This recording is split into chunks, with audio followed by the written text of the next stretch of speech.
We are on camera. Today is December the 29th, 2017, and my name is Ed Woods. I'm a volunteer with the Atlanta History Center, and with me today is Sue Verhoff. She's the Director of Oral History and Genealogy at the Atlanta History Center.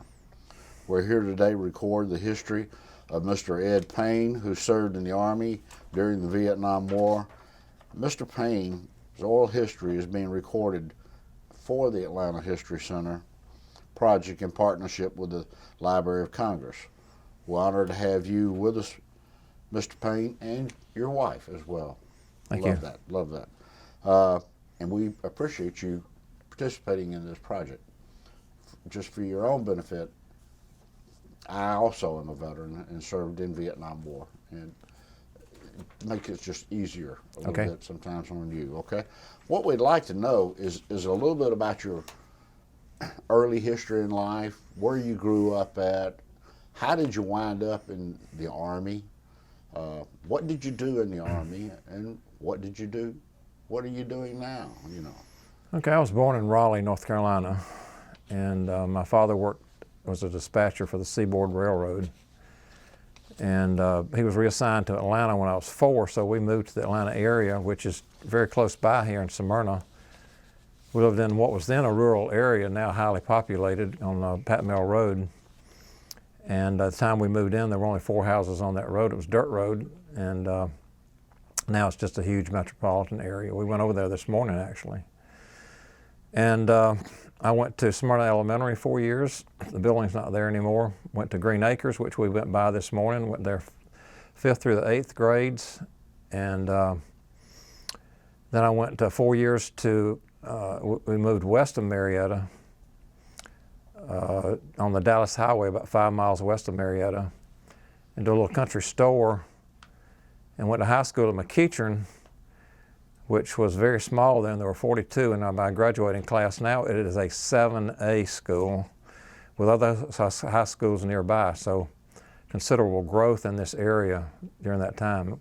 I had classmates that milked cows before they came to school each morning, and my freshman year I was a member of Future Farmers of America, so that showed you that it was a rural school at that time. And then thinking I was going to be a lawyer, I went to Mercer University in Macon, and the second year I changed to major in mathematics. Third year I had a good friend that was pre-med, and I became pre-med, and was accepted at the Medical College of Georgia School of Medicine. Started there in 1965, graduated MD 1969. And I was thinking back before this interview, why did I go into ROTC at Mercer? And I don't know the answer to that, except maybe that they said I would get a stipend my 3rd and 4th years. Not coming from a well-to-do family, any money was good for college education, although it wasn't nearly as expensive at that time as it is now. So having been in ROTC, I came to find out later through medical school that they were drafting doctors out of practice, out of training, and so forth, but the ROTC track gave me the opportunity to schedule when I would go in the service. So during my, we got married my junior year of medical school, and my senior year the Army had what they call a senior medical program. And they actually placed me on active duty. I was considered active duty as a 2nd lieutenant.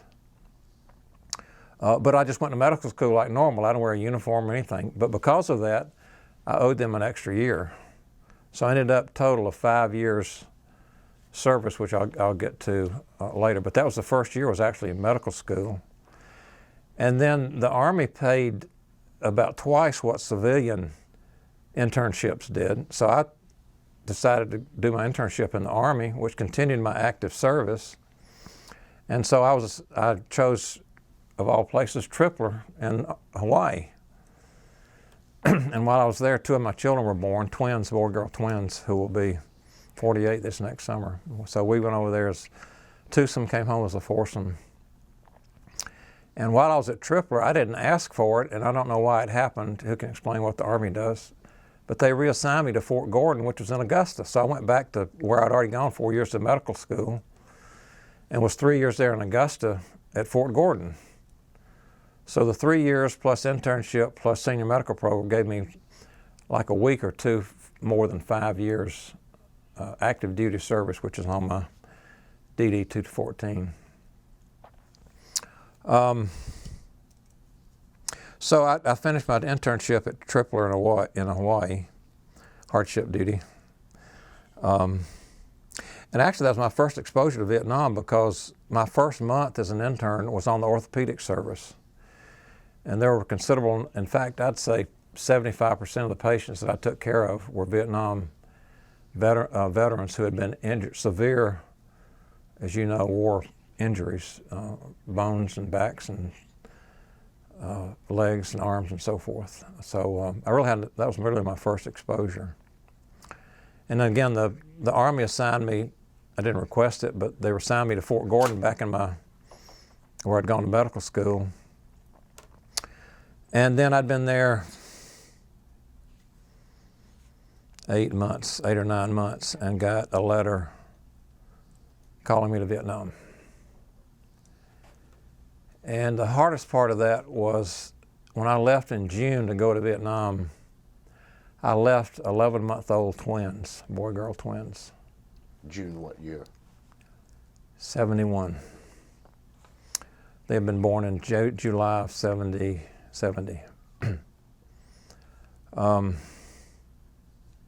So when I came home from R&R in February, I come into a house and there are 2 little children playing there, and they have no clue who I am. So when I finally came home 2 months later, I had to work through getting to know them and them getting to know me very gradually for them to know that I was their dad. So that was, for me, that was the hardest part of being in Vietnam, was leaving those 2. In fact, she sent me a whole reel of Super 8 film of their first birthday party a month after I had left. And half of the reel was the leftovers from the party, wrappings and so forth. She didn't realize that much of the film was of just what was left over. But that was the hardest part of my being in Vietnam. And of course, she had to fare with 2 children by herself, and that wasn't all negative. She learned to function on her own and so forth. I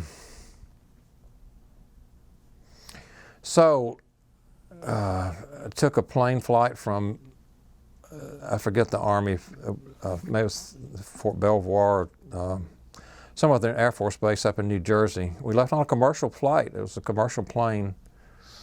Flew from there to Anchorage, Alaska. Landed there for an hour or so. And one of the great things about that was we landed like 11 o'clock in the evening. I got to experience the land of the midnight sun.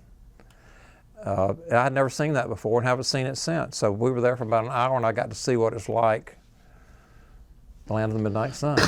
And I also remember in the airport there was this 12-foot stuffed Kodiak bear, and that showed me how the size they were. And then also got to see the landscape flying into Alaska. And coming home, we went back to Alaska, so I saw the landscape and so forth. And that was a perk, if there's a perk, to go to Vietnam and back. So we landed in Anchorage and took off and landed in Tokyo. And that's where I learned about the PACEX catalog. In fact, I think it was while I was in Tokyo, I ordered her a set of pearls, which she still wears, which is pretty neat because it was like $25 or something at that time in the PACEX catalog. Really nice, nice set of pearls. And a Japanese doll that we still have in a glass case. So Tokyo and then to Saigon. It was all 8 hours. 8 hours to Anchorage, 8 hours to Tokyo, 8 hours to Saigon. And as I saw on a plaque out there in the museum, the newbies are on one side of a fence and the ones leaving are on the other side of the fence. So there's that melancholy experience of they're going home, I'm starting my first day. And one of the first things they give you was a map of Vietnam that was divided about 365 little pieces that you would color in every day, because at that time the tours were 1 year, 365 days. And so you'd color those in each day. I was fortunate because there was, all the complex things that happened shown in the Vietnam series recently. They were bringing the troops home. And so that's why mine was 365, it was 9.5 months instead of 365 days.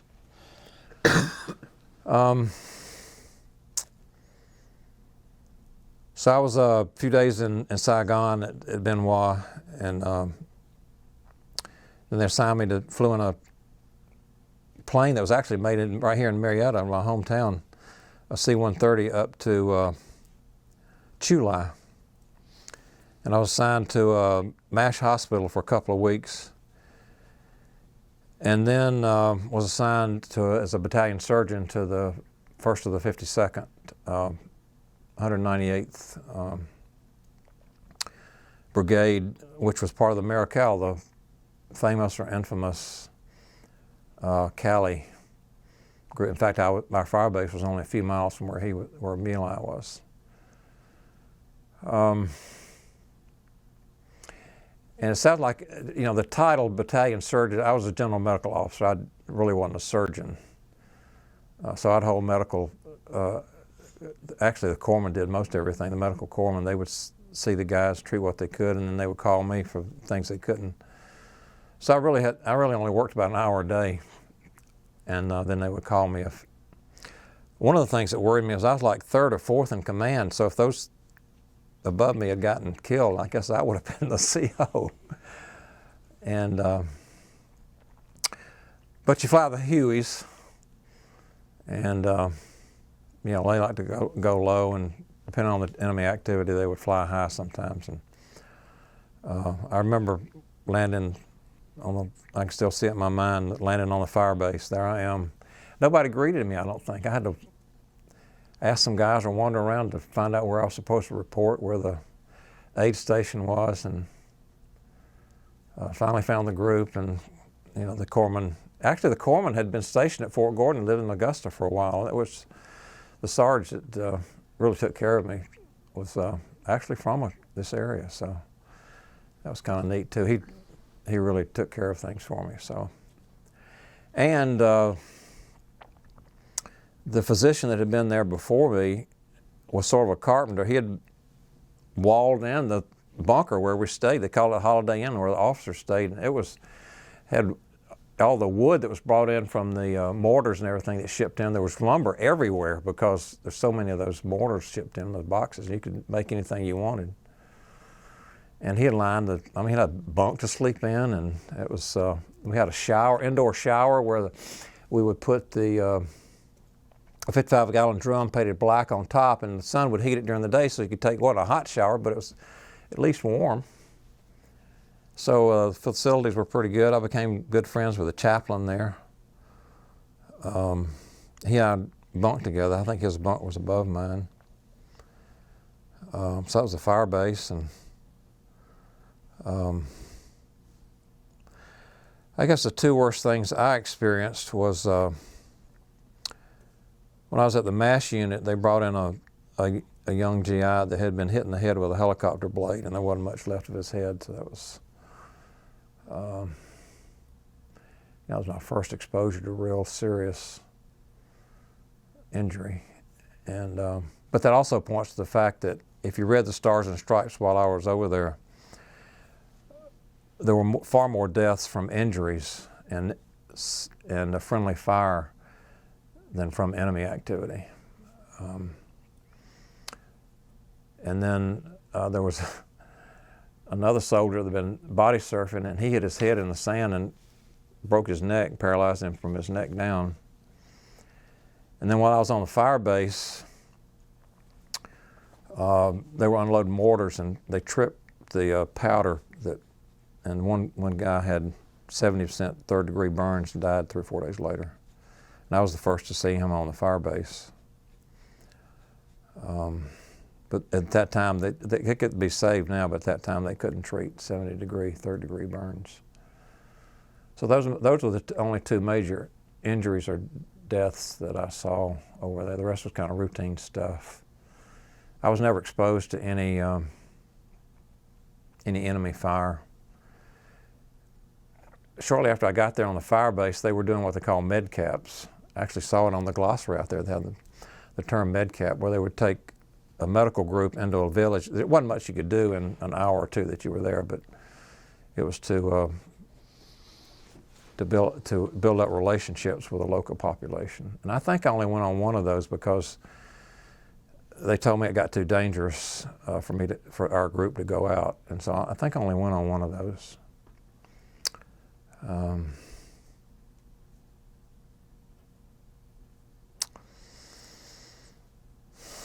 Let's see, there's a funny thing happened.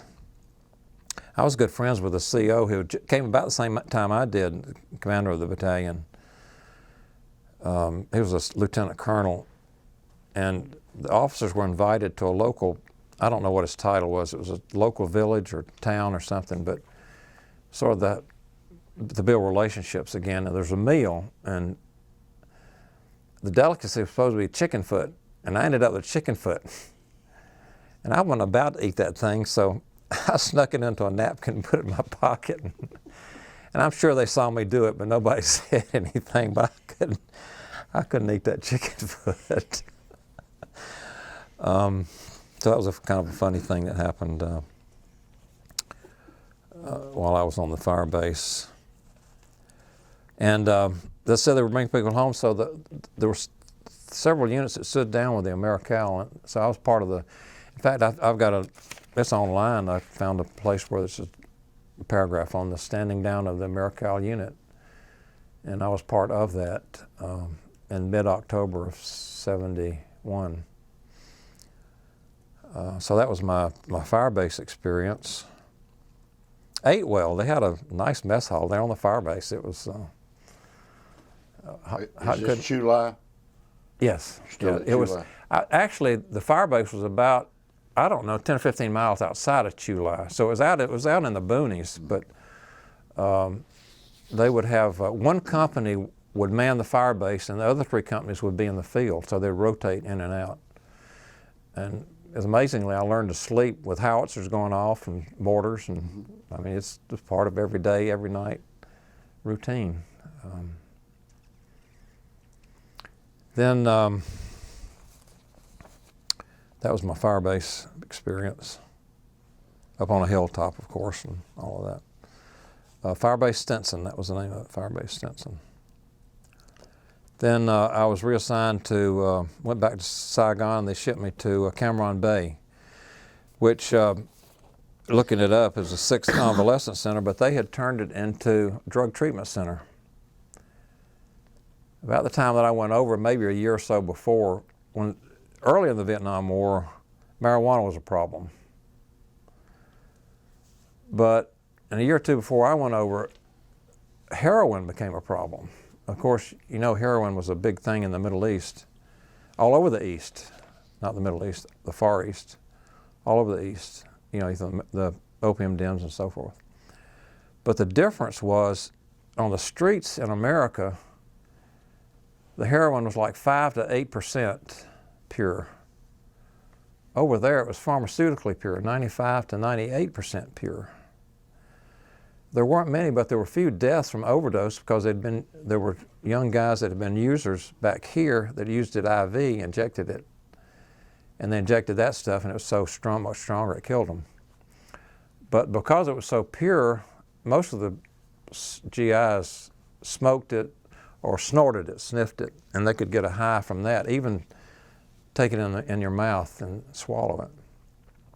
So as a political gesture more than anything else, they set up these drug treatment centers. They would go in and screen an entire unit from the lowest private to the CO. And anybody tested positive, they'd send to us for a week. Initially, they would send them back to their units, but later in the program, they started just sending them home from the drug treatment center. But we would treat them for a week, tranquilize and so forth. And I probably had a dozen or 15 or 16 groups come through for a week. And it was funny, they would come up with different headbands. Payne's Junkies, Payne's Guys, Payne's. I used to have those, I don't know what happened to those headbands, but I used to have 10 or 12 headbands that that was our group, and we would play as a softball team or just that identity for a week. Oh, that was where I saw another problem that somebody had been doing IV, and he had first patient I saw there had a fever, and turned out he had a brain abscess, and I learned later he died in Japan. That's the very first man I saw in the drug treatment center. So I was there for October to the middle of April of 71, 72. It was a great place as far as locale. I had my own hooch. In fact, it had an open area around the top, and I wrote to my wife. She was a seamstress, did a lot of sewing, and she sewed me curtains, so I had curtains all around the 3/4 of I was on the end, so I just 3/4 around there, cheap curtains. And again, from the ammo boxes, I built myself a couch, chair, table, desk, small bookcase out of mortar cases. Good wood too. I mean, it was solid wood. Knew a little bit of carpentry. My dad had taught me, so I did that, and I would go see patients on the ward, and we had a basketball team, and on the fire base we even had when we go back to Chew Line, there was a softball team I played on. In fact, I've got a little plaque. We came in second or something in some kind of tournament. I forget now what it was, but right over there in the Badlands, we played at softball tournaments. But the Cameron Bay was a beautiful place, had a beautiful beach. We went snorkeling one time, just like you see on television, all the colored fish. I mean, I don't know if it's a resort now, but it could easily be made into a resort. The Air Force Base was also there at Cameron Bay.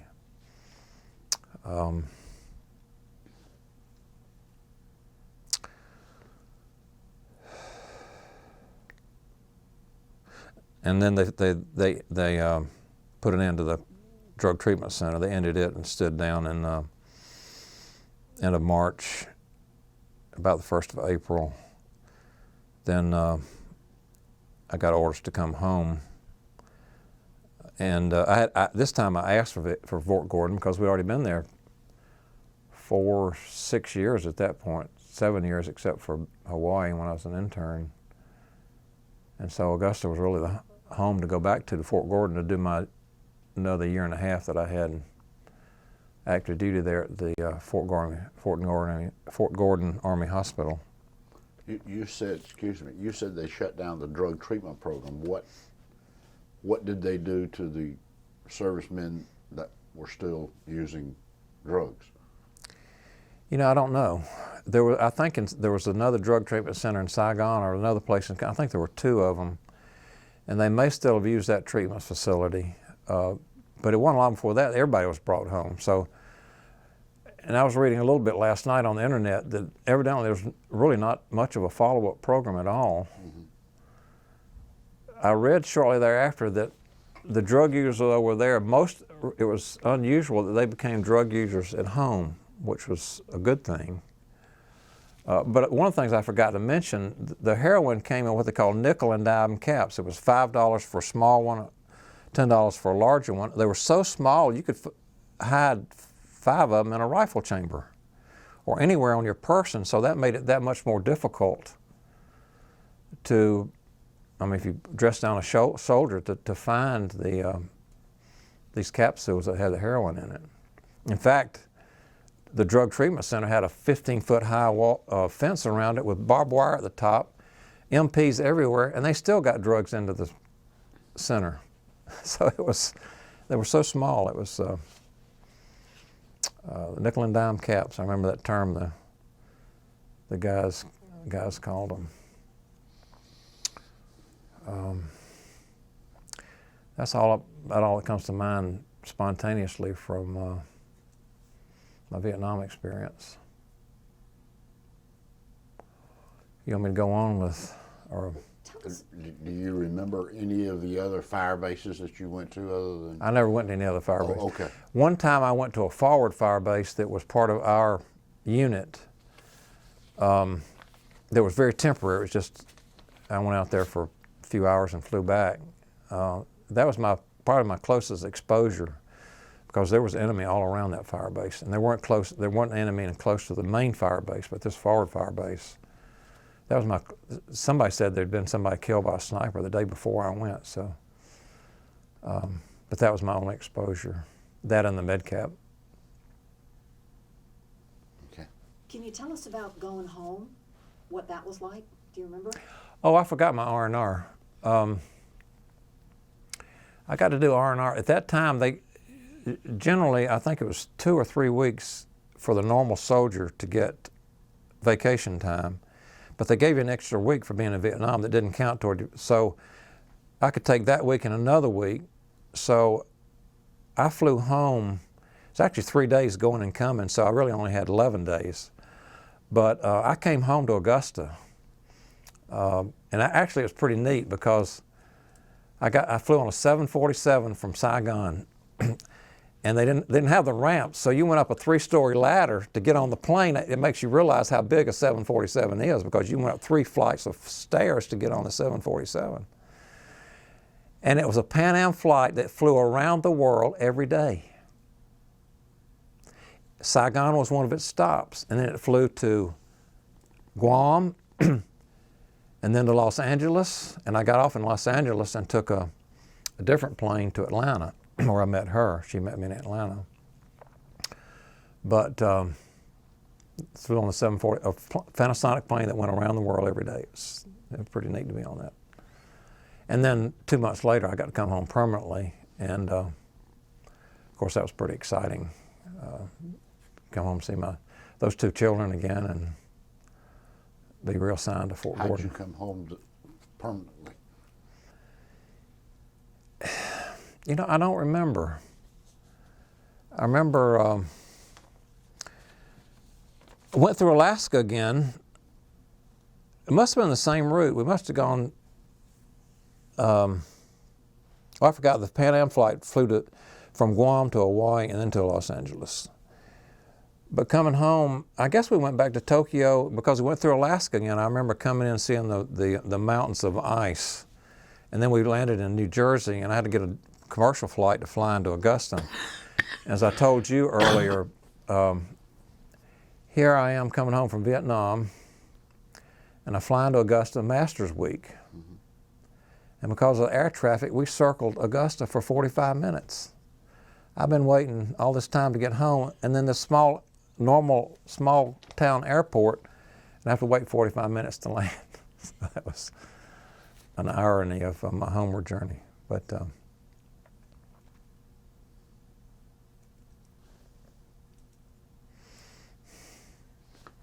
what are you doing now after your military? Okay, I had another year and a quarter at Fort Gordon to serve. I worked in the outpatient clinic there, and there's a combination outpatient emergency room. Old Army Hospital, barracks type hospital. They now have a 13-story hospital, but this was just barracks. It's a half mile trip to send somebody to X-ray and back, to roll them down through the cartilage and roll them back. And I actually played on the Fort Gordon golf team one year. We went to Fort Bragg, where I'd done my ROTC summer camp. Went to Fort Bragg and played an Army tournament up there, and we came in first or second, I forget now, in that tournament. But I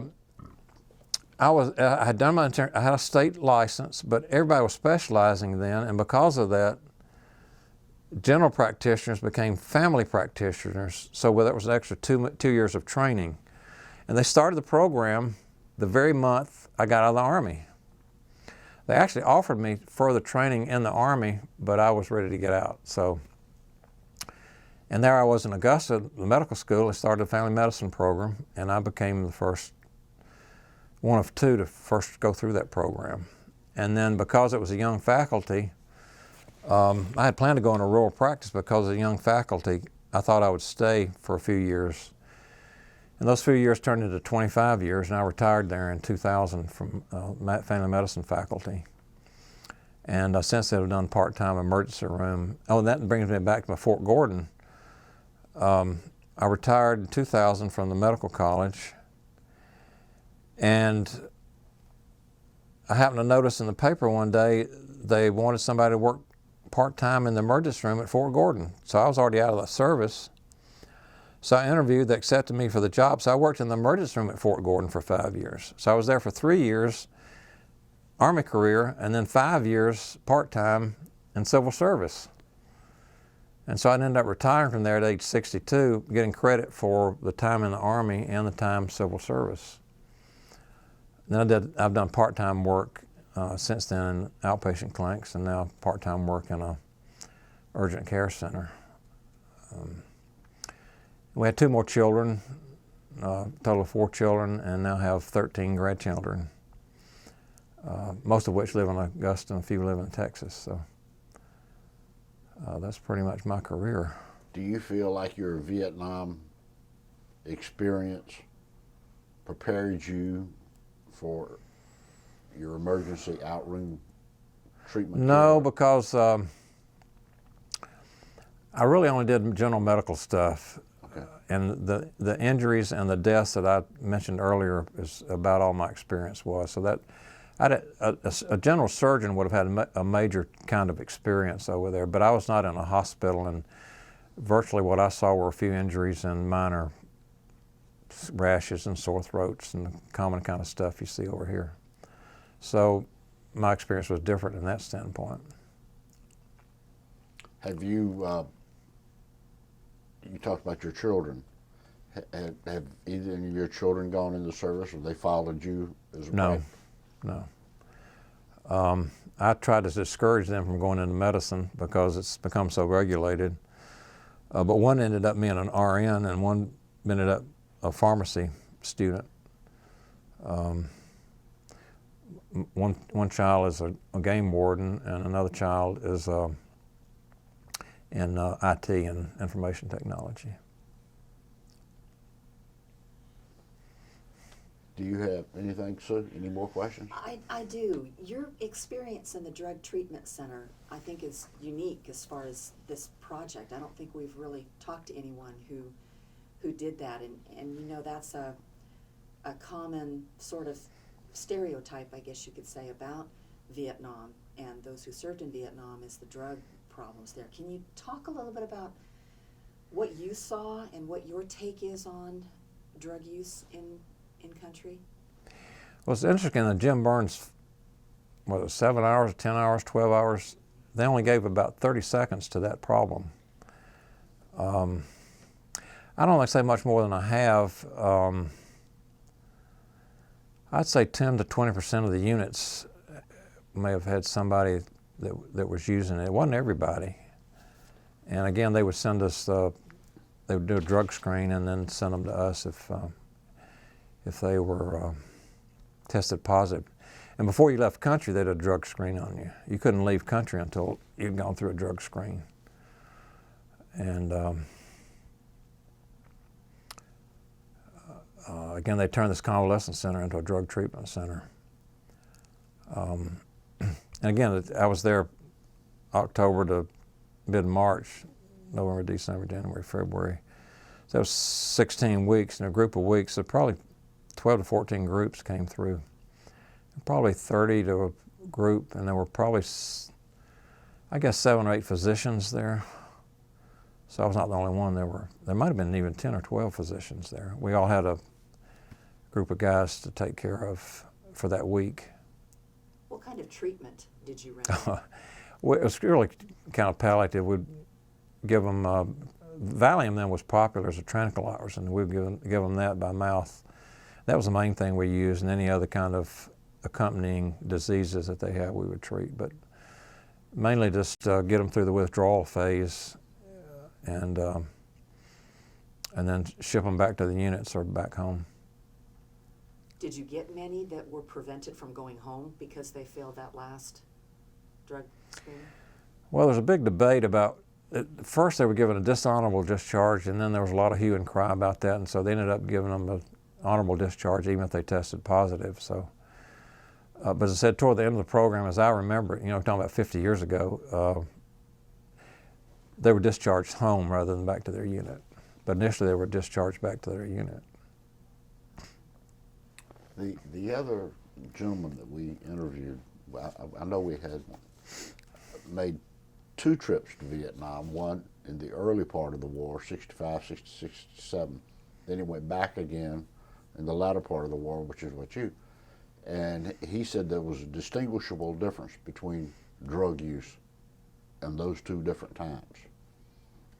And you had, He thought it was less when he was early? Yeah, Yeah. a lot less. That was again, I didn't study it, but that was my impression when I went over there. It became much worse toward the end. Again, the switch was from marijuana to heroin, which was far worse in its effects.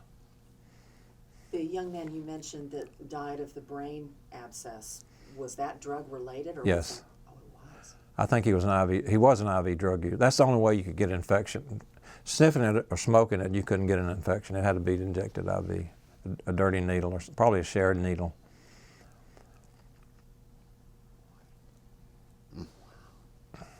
Anything else, Sue?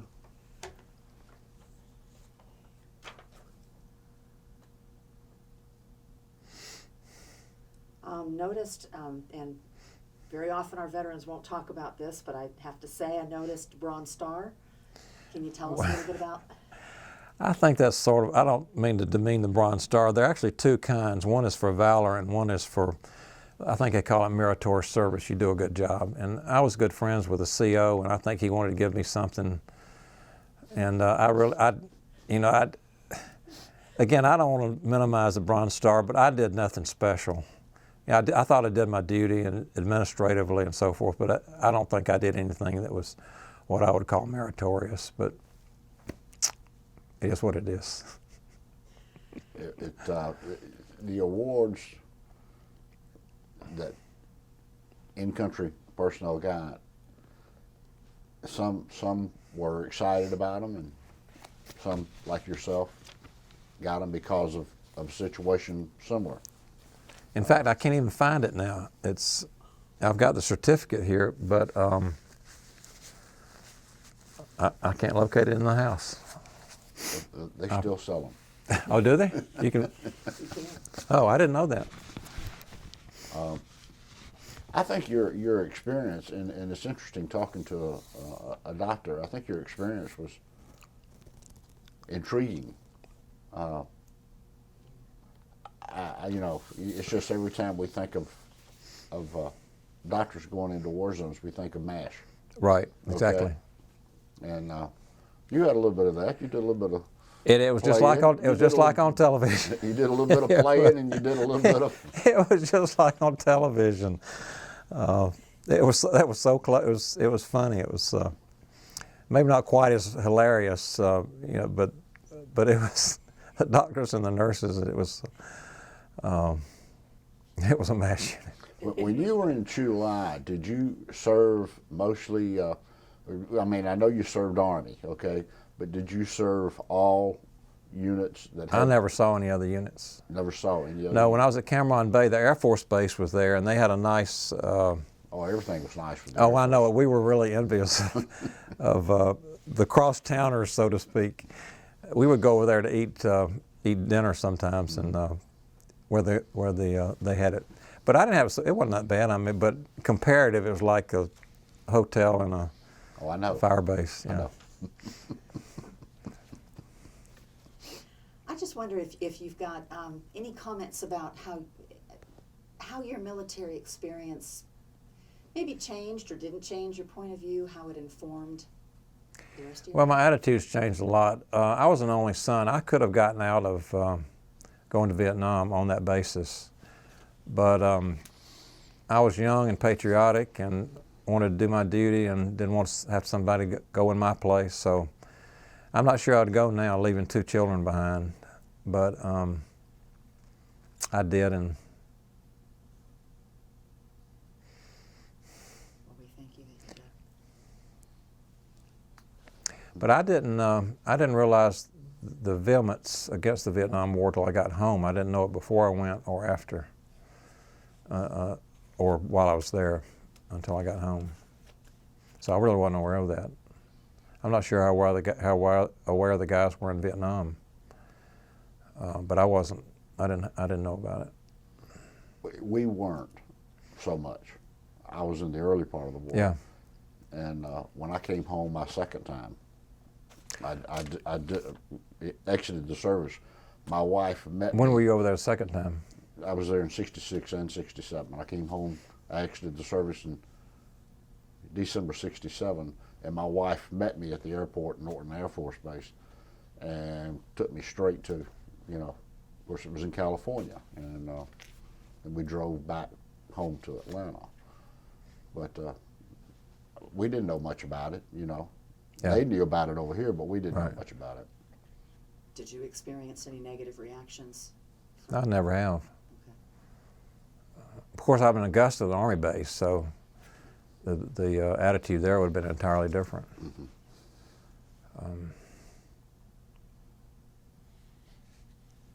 Do you have anything else that you would like to? I don't think so. I made some notes and I've gone through all that. What? You mentioned the Ken Burns thing. Any reaction to the Ken Burns documentary? You know, I didn't think it was too bad, but I've read a lot of veterans were negative toward it. There was too much of the politics. And we had 60,000 men die over there, so it's a tragic experience. And I'm in a reading group, and one of the things we went through recently was the whole history of Vietnam. And that was just a political swamp from early in the 1900s. Mm-hmm. And we got into it in the late 40s, and then militarily in the late 50s and 60s, and of course escalated to what you and I experienced. Sue, I don't have any other questions or anything. I was going to ask if your bride has anything you'd like to ask. Did you hear anything new? I think I'm good. Good interview. Well, Ed, we want to tell you that we really appreciate you. Well, I appreciate taking your the time. doing it. And as I said, you know, it's a little bit of a hardship for me to drive up here, and if I'd realized the traffic last night was going to be as bad as it was, I'm not sure I would have come, because we didn't understand why it was so bad Thursday night. But it didn't stop anywhere, but it was full lanes all the way into Atlanta, almost from Augusta. Mm-hmm. And but it worked out well. I went and visited my old home place. The man that lives there now was so gracious, and he was so interested in the outline and the things that had been added to the house and the property and so forth. It's been rewarding for me to do this. It's something I wanted to do. I started to cancel because of the weather, because there's traffic, but it's something I wanted to do. And I think there are a number of friends and family that'll want to look at it when I get a copy when it gets online. Well, Ed, I do not have anything else. Okay. I can't think of any other questions, and I think you deserve the Bronze Star. How about that? Okay, thank you. And we do appreciate you driving in from Augusta. I know how it is. I drove in this morning from Cobb County, so it was an hour. Yeah. I mean, you know, it's just what I plan on, you know, and we appreciate you taking the time Thank you. to drive over Thank and be with us today. Okay, thank We you. hope you enjoy the exhibit. Yeah, I went through it. Sue prepared Yeah. an incredible exhibit. Yeah. I belong, and Sue attends as a liaison partner or whatever. I belong to the Atlanta Vietnam Veterans Business Association, which supplied all the information for that exhibit. And if you're ever up this way again, we meet the second Tuesday every month for lunch. Yeah, I have a friend that goes to that regularly. In fact, he's the one that gave me contact with you. Who was that? I'm trying to remember now. I'm blocking on his name. I played for the Alabama football team under Bear Bryant. Dan Bennett? I can't think. We do allow Air Force people in there, and of course you're Army, you would be major participant. But we would love for you to come up and spend time with us, and we have good programs. We really do, and we're the largest group in the area in North Georgia, I think. Yeah, I think Pat.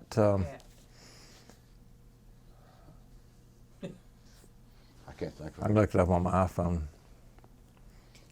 Everything's on the iPhone. Yeah.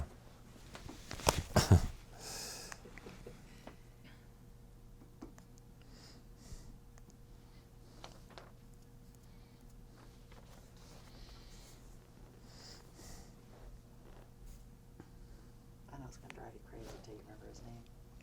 Pat Gartland. Garland. Yeah, Pat That's Garland, right. I know the name. Yeah, we were members of the same church here in Atlanta for 4 years, and I got to know him real well. He's the one who gave me contact with you. But we appreciate you doing it. Yes, thank you. Thank you for your service and thank you for coming today. Thank you. And welcome home.